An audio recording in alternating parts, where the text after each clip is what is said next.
Okay, well, welcome to the Tennessee Fish and Wildlife Commission meeting. Today's May 30th, 2013. This is a committee day meeting. My name is Jeff McMillan, and I'm a chairman. Ms. Barber, I think we'll start with a roll call, please.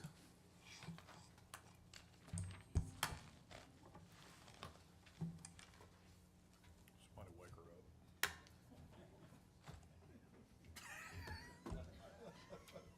Here. Jim Bledsoe. Tardy. Harold Cannon. Here. Bill Cox. Here.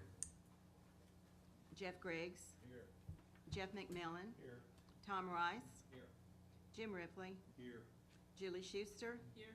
Clayton Stout. James Stroud. Trey Teague. Here. Jamie Woodson. Do we have a quorum? I think so, don't you? All right. Are there any announcements from any of the commission before we get started? I know Director Carter's not here at the present time, so we'll let him talk at the end. Does anybody have anything that they need to announce? All right. I'd like to welcome all of our guests that have come today. I'd like to invite anyone who wants to address the commission to please raise your hand during the appropriate committee meeting that relates to the subject matter of which you're concerned with. I'll ask that you come to the microphone and state your name, introduce yourself, and who you represent if you represent a group. So please address your questions to the chairman of the committee or to me, and I do reserve the right, if things get to be repetitive, to limit the conversation. So what we're going to do today is we're going to change the agenda just a little bit to accommodate some folks, and we're going to go to the Retention and Recruitment Committee, Chairperson Julie Schuster. Thank you, Chairman. The Retention and Recruitment Committee recognizes Commissioner Harold Cannon.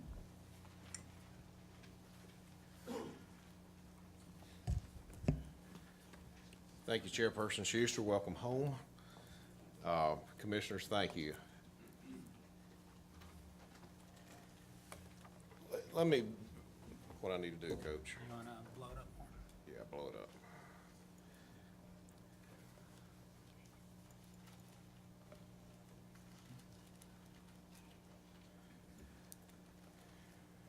I was at a meeting, golly, I guess it was 3 weeks ago, Kirk. And Kirk made this statement that he didn't have a presentation that was death by PowerPoint. And that had a real impact on me.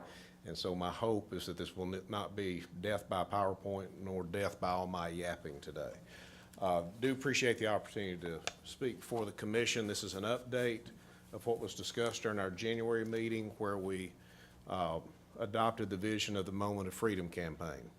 We're very fortunate today to have a person who was key in making this vision become a reality, and that is Melissa Hall, and it just so happens she brought her husband along, Shane Hall. Now, if you remember back last fall when we met at Reelfoot, Shane spoke to us and he gave us a challenge.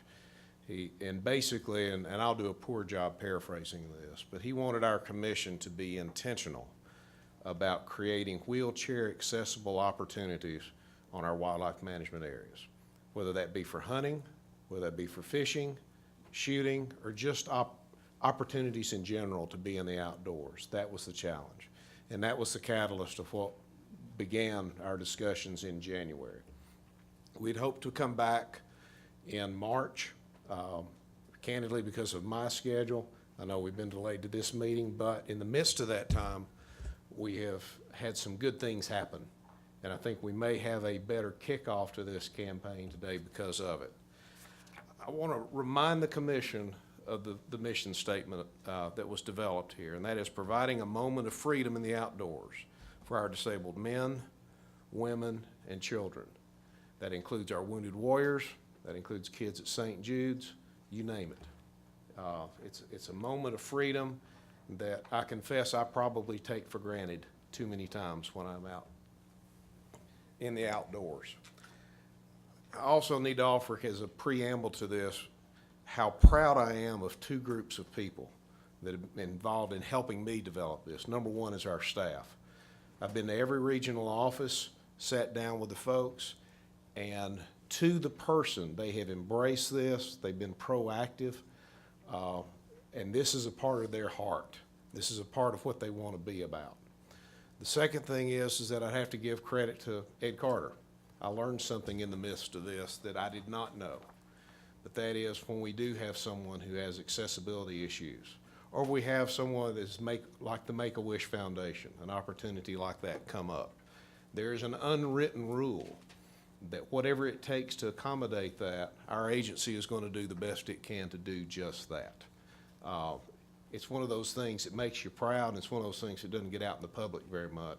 But my hope is by us getting it on the table today, the public gets to see another piece of this agency that we don't get to see ourselves day in and day out. When the campaign began, it was a 3-year campaign to basically do this: systematically create, over a 3-year period, wheelchair accessible facilities in each region of the state, with the intent being that in year 1, so many would be created in regions 1, 2, 3, and 4. Year 2, likewise. Year 3. This plan, as is being presented today, at the end of 3 years, will have no less than 21 wheelchair accessible sites across the state. That's number 1. Number 2, there are costs involved in this. And as we made a commitment back in January, and I applaud you for doing it, we do not want this campaign to be an impact to the agency. I have used, and I've proudly used, the analogy that the Habitat for Humanity Foundation has practiced, and that is we will take donations, financial, in-kind, material donations, and with the help of volunteers, construct the blinds that need to be constructed. We've also had a new wrinkle come in, a very positive wrinkle, since the January meeting, and that is particularly in year 1, we're going to have the opportunity to purchase prefabricated blinds, and I'll speak to that in just a moment. On the screen, and if you want to go to section 2, there at the end of section 2, there's an exhibit 2.4A. It's the estimate of probable campaign cost. For all 3 years, we're looking at a potential cost of $210,428. If you'll notice, this includes 5% administrative cost. This is for assistance, though they continue to tell me they're not going to take it, but I thought it would be inappropriate for us to do no less than 5%. But donations, the cash donations, will be directed through the Tennessee Wildlife Resource Foundation. We've also included for construction purposes a 20% contingency factor. This is not applied to the prefabricated blinds. One of the things we learned through this process, that I learned, let me confess, and in fact, I've got to give John Gregory credit. He was one of the first meetings that we had, and his background at the state helped immensely. Because our constructed facilities will be placed on state property, by the book, anything that is of permanent in nature is to be approved by the building commission. There is some thought that some of these blinds may indeed fall in the gray area and may or may not need to go to the building commission. We've made the conscious decision to have this campaign very transparent, and that is we will take a package of these to the building commission, meet with them for their blessing, so that any questions can be asked at that stage. One of the other things that came out during these discussions is that, and I'll have to give Darrell credit on this one, he has said this since day 1, it is one thing to create a quality blind for someone to utilize who has accessibility challenges, but the experience has got to be equal to or greater than that facility itself. And so the discussion began of putting blinds on skids and those type things. If I can direct your attention back to the appendices for just a moment, and I know the crowd doesn't have this, and these will be made available to you, but there's an example of a prefabricated handicap blind. It's manufactured by Darkwoods Blind Incorporated. And we started showing this picture across the state. Darrell had emailed this to me back in January, and our staff went nuts over it, because for the type of hunting that we have here, particularly related to deer and turkey, it is one of these things that in order to do our best to assure a good experience, we need to be able to move this blind to places where the experience may indeed be best. This blind will handle 3 hunters, 2 standing, 1 in a wheelchair. It has the flexibility regardless of the age of the hunter and the height that they may be in the wheelchair. The windows can be adjusted. It is portable. And to the region, each region got super excited when they saw this. Because of that, our year 1 campaign, and if you look at the year 1 cost, you'll see under AV prefabricated for each region, that cost is the cost of that blind and trailer if we bought it today with no discounts or anything like that. That's what the budget number is based on. We've been assured that this number would come down significantly. Nevertheless, for budgeting purposes, we wanted to make sure that we had plenty of dollars there. We have since learned that there are 2 other manufacturers who are producing similar blinds. The decision as to what blind will be purchased, I want to bring the staff together and let them pick it. They're the ones who are going to be working with this. They're the ones who are going to be caring for it and caring for the people who utilize it. It's only fair that they be the ones that select the blind. You're going to see one wrinkle in year 1, and that is under constructed. I mentioned to you that our facilities would be going to the building commission, thus any constructed facilities will not be in place until year 2, except for Region 3. They're greedy. No, and all kidding aside, you'll notice under construction, you'll see $3,500.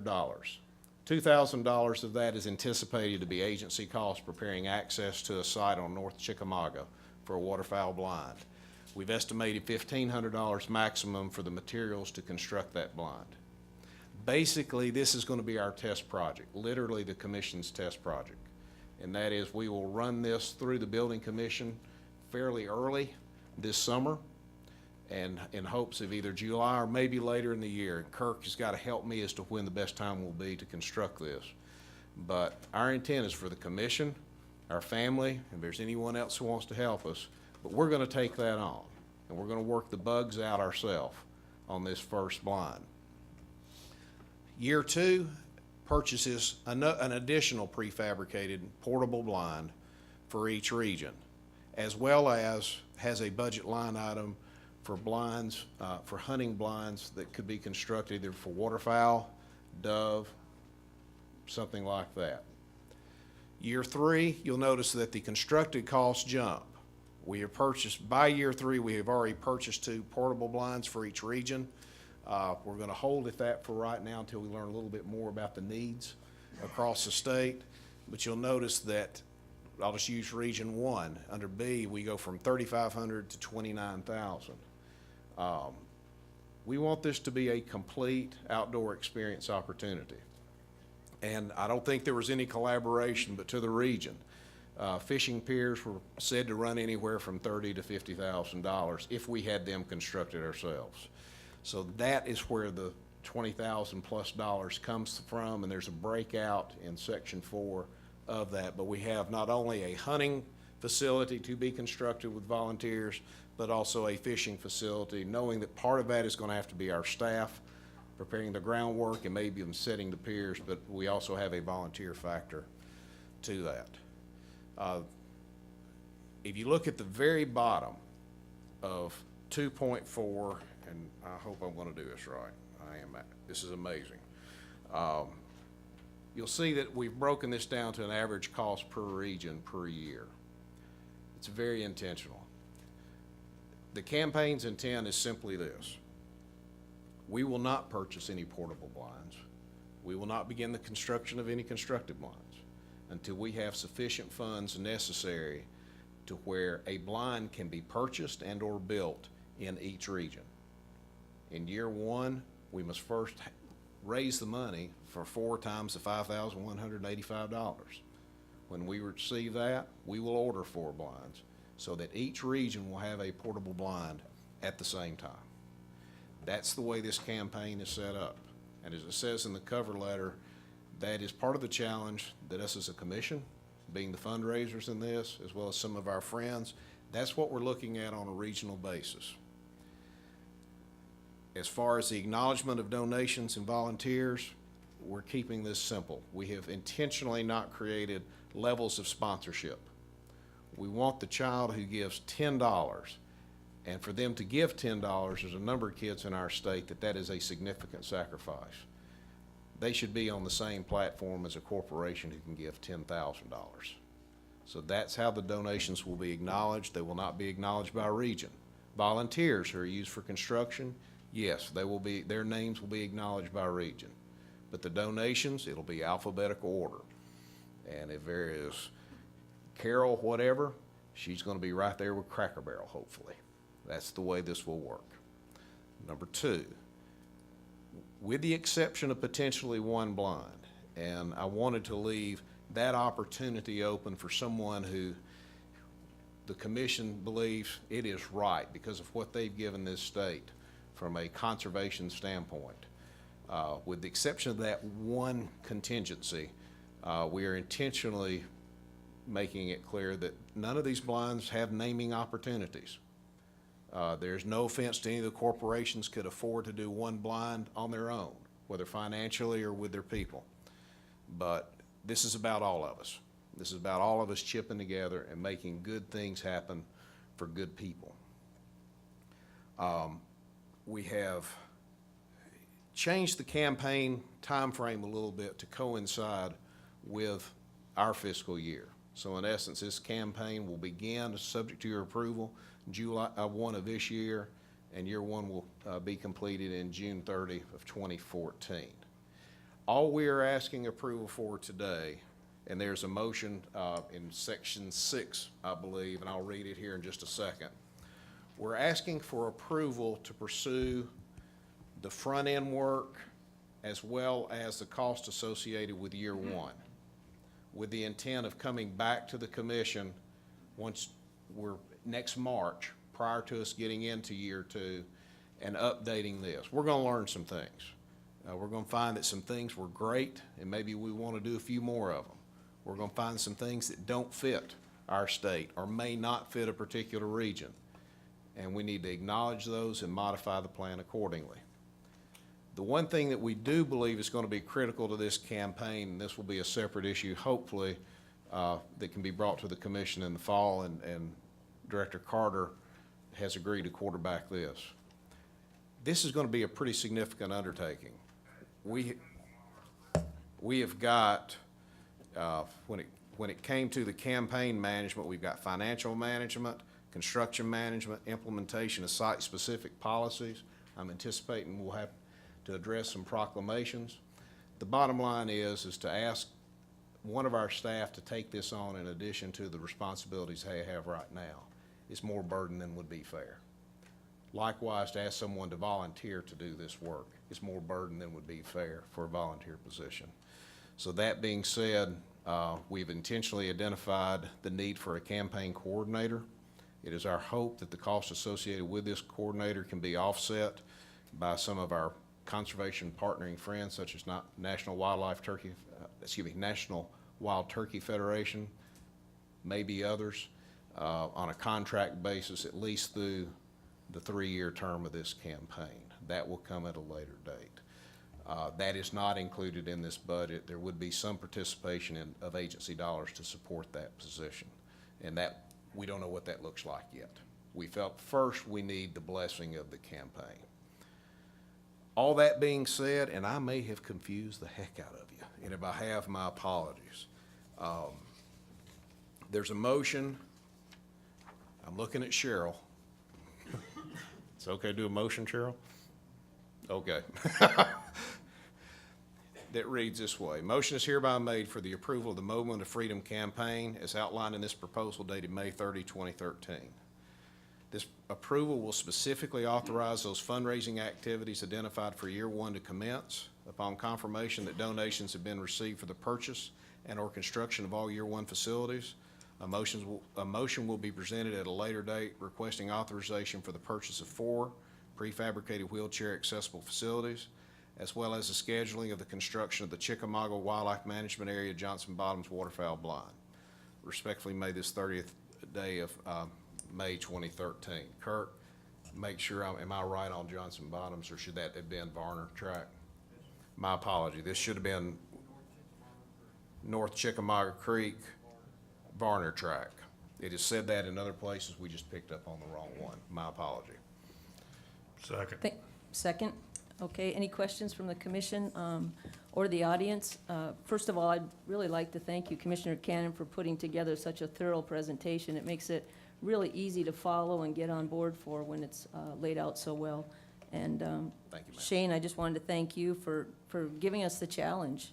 You know, it first starts with the idea, and we may all think it, but it takes someone such as yourself just to say, hey, and challenge us to it, and we rise to that challenge. So I just want to open it up to some of the other commissioners, if there's anything. I think it's a great plan and a real opportunity for everybody, and I really appreciate Harold taking on the extra work to put all this together. Just noticed somebody walked in the room. Former Chair Brown has come in, and he was one of the catalysts of encouraging this to happen.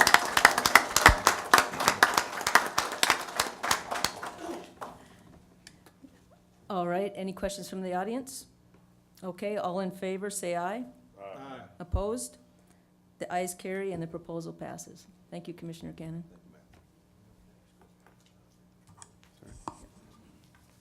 Thank you, Harold. I don't know how you accomplish all you do with state chairman of DU and your business and commission, and then taking on this project. We're very thankful of it because, you know, the commission can take credit for it, but Harold Cannon's the one that's running this show, and we're going to back you up on it. But it's your deal, and we're very appreciative of it. I do want to recognize two former commissioners. Now, we talked about Chink Brown, but Boyce Magley's also here, and we appreciate Boyce showing up. And I do want to say to Chink, I think I can speak to the commission that we miss your wisdom and your leadership, but most of all, we miss your companionship. So we're tickled you're here. Thank you. Okay, at this time, then, we're going to move to the Wildlife Management Committee. Trey Teague, chairperson. Thank you, Chairman McMillan. This time, I'd like to recognize Daryl Radizak, Chief of Wildlife Division.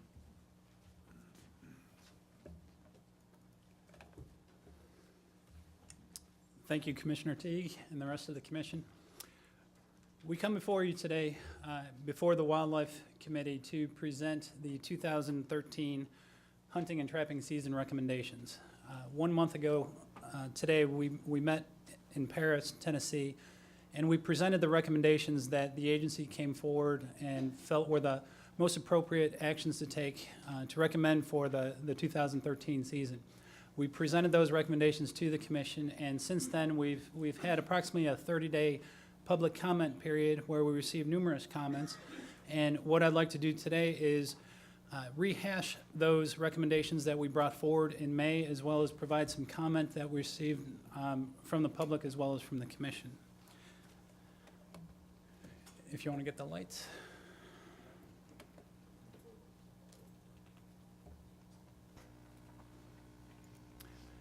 Well, to get started here, I'm going to rehash a few of the things that we did discuss back in May in Paris. There's some key slides I want to come back to, just so everyone understands where we're coming from when the agency brings forward these recommendations. The first thing I want to remind everyone is that we try to track what the public thinks as often as we can. Usually much of the comment that we get from the public, besides them sending in recommendations, we conduct surveys, or more importantly, the University of Tennessee conducts surveys.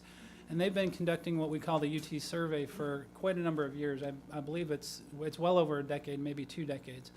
And within that survey that they conduct, they used to do it every year. Now they do it approximately every 2 years. And they ask questions about how well we are doing as an agency managing our resources. And if you look at the satisfaction rate for the agency, you cannot help but come to the conclusion that the public thinks we're doing a really good job managing our resources. This is a simple question of what is the overall satisfaction rate? How well does TWRA manage the wildlife resources? And as you see here, we have approximately about a mid 80% satisfaction rating.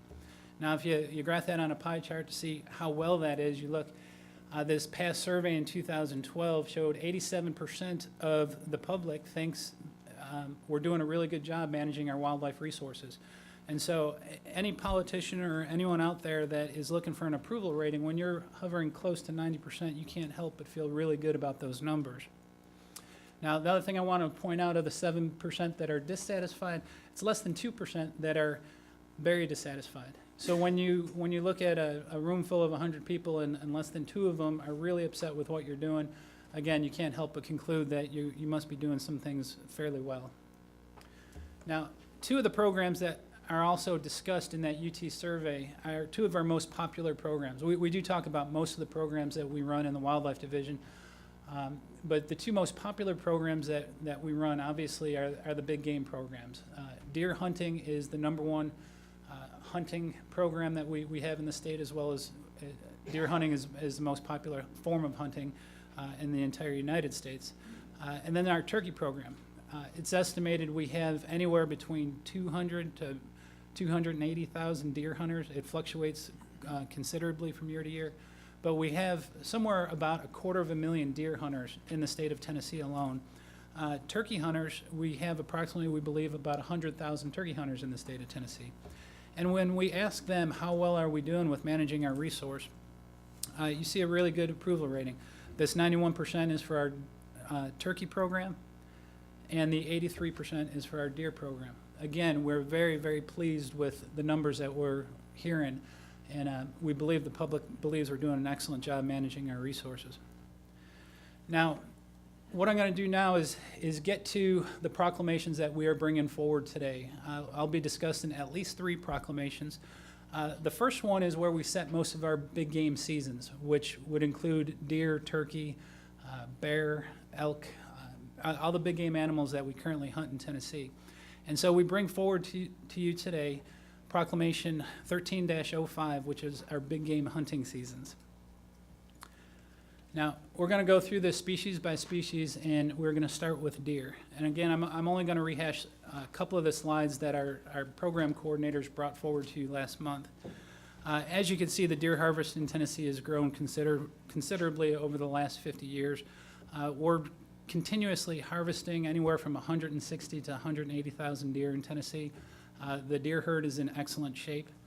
Some of the indicators that we believe point to a deer herd which is in excellent health, if you look at the age structures that we're collecting every year, if you look back in the early 1980s, we had almost 80% of all the deer, all the male deer that were killed, all the bucks were yearling bucks, and that has come down considerably. The last 6-7 years, we're well under 50%. Right now, we're just over 40% of all the bucks being killed are yearlings.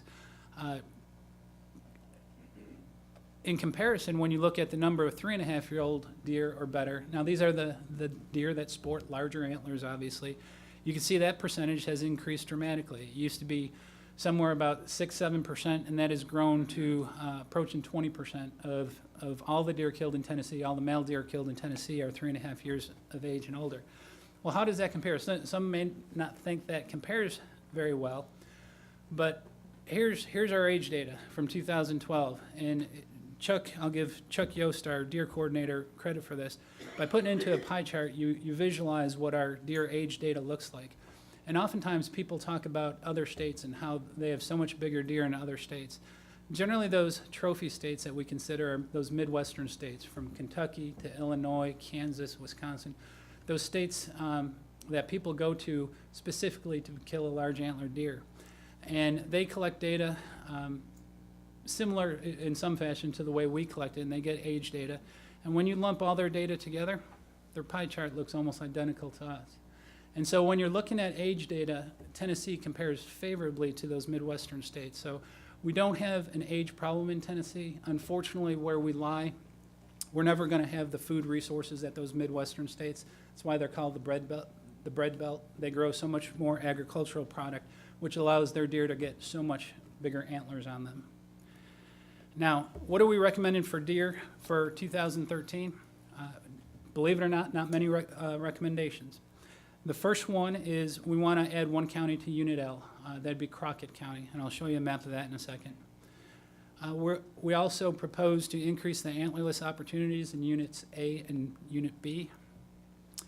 And we do want to increase the opportunity to kill some red deer in Claiborne County, and I'll explain that when we get to that. Now, real quickly, this is the way the state of Tennessee is set up with our deer units. Each color is managed differently according to their antlerless regulations. The county that we want to move to Unit L is Crockett County, and if you see the pointer, it would be this yellow county here will now turn orange.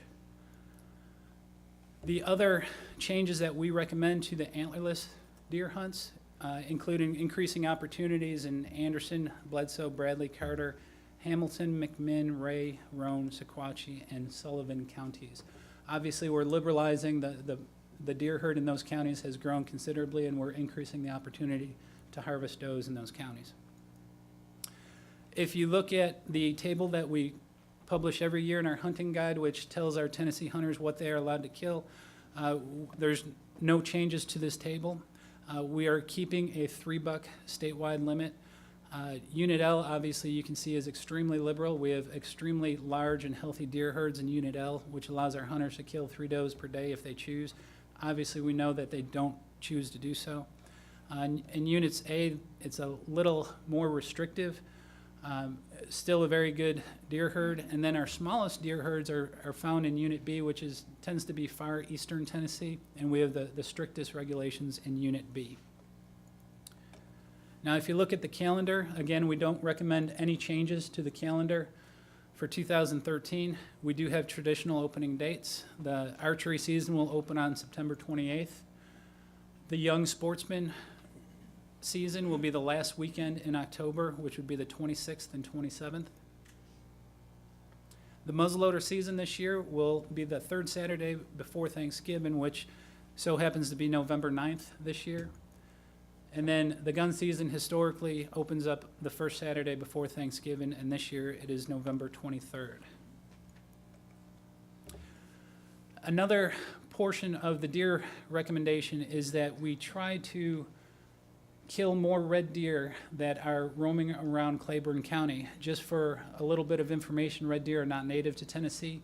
These animals escaped from an enclosure, I believe, over a decade ago, and we are having quite some time trying to remove them from the landscape. And we started about 3 years ago offering some opportunities for the hunters of Claiborne County to kill those red deer. We haven't had much success simply because those deer tend to go on private property where we don't have, or the hunters don't have permission to go to. And so to try to get some more of those deer off the landscape, any hunter that calls in that has an opportunity to go after those deer can call the Region 4 office, receive a permit. We'll collect their information, we'll work with them, issue them a permit so they'd be able to kill those red deer. I believe it's throughout the entire year. So that is one change to try to, in an effort to remove the red deer from Claiborne County. That is it on the deer regulations. Does anyone have any questions on deer? What is why do you want to remove the red deer so badly? They are a non-native species. They are similar to our elk, but they're a different variety of our elk. This is the European form of elk, and there are characteristics that make them visually different than our elk. We really don't want them breeding with our elk and mixing with those, and so we'd prefer to have the American strain of elk over there, and so to remove this European form of elk is in the best interest And of you our think agency. they will interbreed? Yes, I believe they've been proven to interbreed. Moving on to elk, we have no recommended changes to our elk season. Just to give you an idea of what it will be for 2013, the hunt does occur on North Cumberland Wildlife Management Area, and it is a 5-day hunt, Monday through Friday. This year it'll be October 21st to October 25th. Typically we have 5 permits available. 4 of those permits are eligible, sportsmen in Tennessee and even non-residents are eligible to put in for a drawn hunt. Sportsman's license holders do not have to pay to put in for that elk permit. However, anyone with a basic license or non-residents would have to pay a $10 non-refundable fee to be drawn for that elk permit. We also have one auction permit, which is going to the Tennessee Wildlife Resource Foundation this year. They have auctioned off this permit, I believe, 3 out of the first 4 years, and they do an excellent job with that. We also have a youth elk hunt that was instituted by the commission last year and is tremendously successful. We have one permit that is eligible to any child between 13 to 16 that applies for this hunt. And that hunt is a weekend hunt. Obviously, the kids are still in school, so that's a weekend hunt, October 26th and 27th. I will tell you, I believe every single person that was drawn or bought the permit last year was successful in harvesting an elk on North Cumberland. So it's an extremely great experience if you're drawn for this hunt. Now, one thing that we've done this year, when we began these elk hunts 5 years ago, we typically would run the application period to apply for this elk hunt in April and May. And the initial year obviously was the most interest. I believe we had close to 10,000 people apply for the elk hunt. And each year that has gone down considerably. I believe the last year that we ran it, it was somewhere around 4,000, just over 4,000 people put in. So we had a considerable drop in the number of people applying for the elk hunt. And we're trying to figure out ways to make it more popular, get more people to put in for it. And I believe one of the key problems in the years past is no one was really thinking about an elk hunt in April and May. And the reason we did it at that time was due to some complications with getting the proclamation set.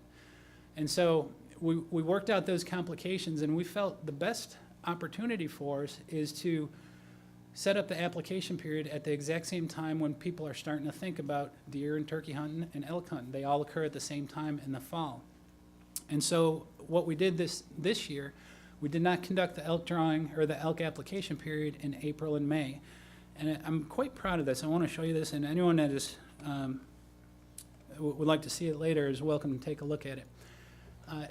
If you recall, if anyone has ever applied for the elk hunt, we had a elk application. It is a black and white publication, which we send out to all of our license agents. Anyone that could, any place that you could purchase a license, you could also apply for an elk hunt.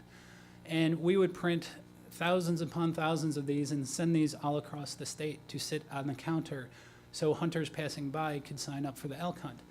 As you can see, it's not very appealing. We have restrictions on what we can and can't print for the most part, but it wasn't something that really drew the attention of the hunters.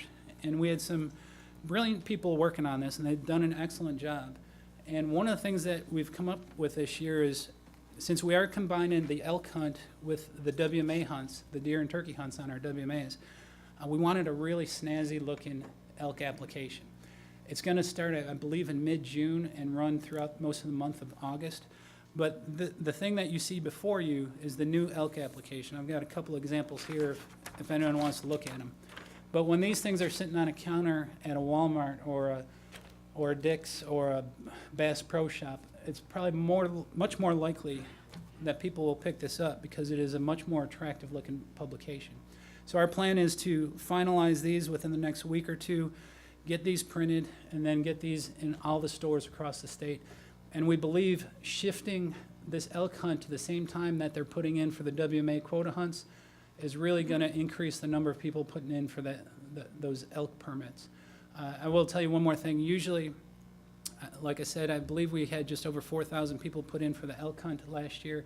We typically have over 20,000 people put in for the WMA hunts. So if we put those two groups of people together on the same application, there's a real good chance we're going to increase the number of people applying for the elk hunt. May I ask you a question? Some states have these preference points. Yes. You put in, and you keep getting turned down, you Yes. gain a preference point. Does our system work that way? And if not, has there been any thought of implementing that? It works that way for the WMA hunts, but we intentionally would not do it for the elk hunt. Here's the reason why we're refraining from doing preference points. As it stands right now, we only have 5 permits available, and we have 4,000 people doing it. Unless you put it, if you gain 1 preference point each year, it would take you, I can't do math real good, hundreds of years, a long time before you'd ever build up enough points to be drawn. And so unless you got in on that very first year, you'd never even have an opportunity, you wouldn't even want to apply for it. So it'd preclude a lot of people from even putting in for it. However, on the WMA hunts, since there's more hunts available and fewer people applying for it, the turnover is much less. I think some of our most popular hunt is our President's Island hunt, and I believe the waiting period for that is about 6 or 7 years. And we're finally through that first phase. That by far is the most popular hunt. The next most popular hunt after that, it only takes you, I believe, 2 or 3 years to be drawn. And so we do use a graduated priority system for our WMA draws, but we have more opportunity, more hunts available, and fewer people putting in for those individual hunts. And so the turnover rate is only a few years, and that's what people are willing to wait for. But if we did it for the elk, there'd be no opportunity unless you were in that first year. Why do you think that, other than the brochure not being very attractive, to what do you attribute the decrease in the number of applicants for elk? Two of the main reasons. Obviously, the first year is extremely popular with any elk hunt, any new hunt. All the other states see it. The first year is usually the best. But I truly believe it's just a loss of interest. Not many folks are thinking about elk hunting in Tennessee in March. And the vast majority of people probably just miss it. And so by moving it to the exact same time period when they're applying for deer and turkey hunts, we believe we're going to pick up a whole bunch more. We'll know more after this year. But it's just over time, a gradual loss of interest if they don't get drawn. It is not, I will tell you, it's not a huge moneymaker for us simply because sportsmen's license buyers do not have to pay to enter that drawing. And because of that, I believe over 90% of all the applicants are sportsman's license holders. So we don't make a ton of money off that elk drawing, but hopefully by changing and combining it with the WMA draw, we will draw more interest in it and hopefully bring in more money.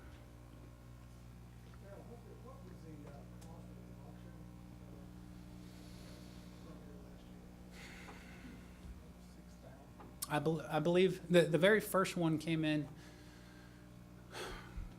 I'm thinking it was around 13,000 back in the first hunt we had in 2009. 17,000, yeah. Last year, I believe it sold for 6,000. And that's something that we really want to promote, because anyone that goes out west for a guided hunt, by the time all is said and done with expenses and everything, you could be running pretty close to that number. So you could stay back home and you're almost, I don't want to say you're guaranteed, but it's sure a heck of a good elk hunt that you could have here in Tennessee. I had a question. You don't start the elk hunt on a weekend. Does it conflict with other hunts, or why would you not do it on a weekend when guys are off work? Why do you do it during the week? Or could you do it on a weekend where perhaps they could not take off work? One of the reasons on that, Commissioner Cox, is the OHV use and the amount of other activities, because the area is not closed for the elk hunt, and weekends draw a tremendous amount of other uses. And we think for the quality of the hunt, the weekdays are better. Of course, with the juvenile school and all, we had to do that on the weekend. But for the drawn hunts and all, it's the quality for not having those conflicting uses out there. We don't have the option to close it on those days? I don't know. I would say we probably do. I don't think there's anything in law that says we have to have OHV use. It would be a tremendous change and be difficult probably those first few years to get everybody to understand that one weekend a year is closed. But John, in predominantly the elk, not in the OHV range from what we saw, and it Well, kind of a different area anyway. They OHV ride everywhere on North Cumberland. We have those trails developed, and a lot of people use those, but all the old roads and some of the logging roads that aren't closed get activity, similar to our organized trail area. If I might add, they tend not to need many days. The very first year we had the elk hunt, we're done with all 5 hunters the morning of the second day. So usually they're out there, they're really successful the first day or two. I forget what our success rate, but we've only had a handful of hunters that were drawn that did not harvest an elk. They actually had opportunities, they just turned them Yes, down, correct? yes. The few that did not harvest an elk either passed up opportunities looking for a bigger elk, or were pursuing it with a bow and arrow, and they were just challenged themselves a whole lot more than someone going after it with a gun. Well, you know, it may be part of the reason you don't have a lot of people applying, because they don't, I don't know whether they schedule their vacation or whatever, but if those days are during the week, they might not have the option to take off work. So I'd personally think if somebody gets drawn for one of the 5 coveted, they'd take a week off. I know, but I mean, people might not apply because they can't. It's fine. I just thought it ought to, you know, I don't know why it wasn't on a weekend rather than just 5 days during the week, so it's probably not a big deal. All right. Moving on in the big game proclamation, the next section of that proclamation covers black bears. And just real quickly, to give everyone an overview of where we have bears in Tennessee, the counties that you see here in red are traditional, we call them our bear counties. This is where our highest density of black bears occur in Tennessee. It's the Unaka mountain chain. Roughly 90%, and that's an absolute guess there, but the vast majority of the bears in Tennessee are located along that mountain chain. We also have a growing population of bears up on the Cumberland Plateau. That's the area highlighted in green. Obviously, with two fairly large bear populations, you're going to get transients of bears moving back and forth. So obviously, we do see a number of sightings up in the Ridge and Valley area, and we are getting more and more bears moving westward. And so I'm not saying that we have bears living in large numbers in those bluish counties. However, a bear sighting in those counties is quite common. Now, how do we keep track of the bear population? How do we manage? Albeit most of our information comes from that Unaka mountain range. We literally use only 2 indices, and what they are is we have a bait station survey and we keep track of harvest numbers. Both of those indexes more or less tell us trends in the bear population, whether or not the population is going up or down. It does not tell us bear numbers at all. This was started obviously in the early 80s, and at that point in time there's really no good way of tracking bears other than following these different indices that you could use.